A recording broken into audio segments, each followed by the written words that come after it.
Fakes and forgeries revealed. Anders Backman at Tuvaland. Welcome. Today we're going to talk about the Nevis bird stamps from 1985, featuring bird paintings by John James Audubon. Two sets were issued, both have been forged.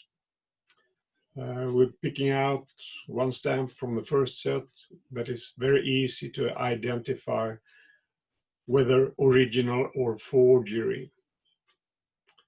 The dollar sign is completely different. This is the original dollar sign, and this is the forgery. The forgers were lazy and didn't check it out carefully.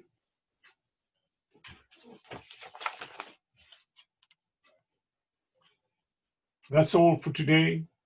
Anders Backman, fakes and forgers revealed at Tuvaland.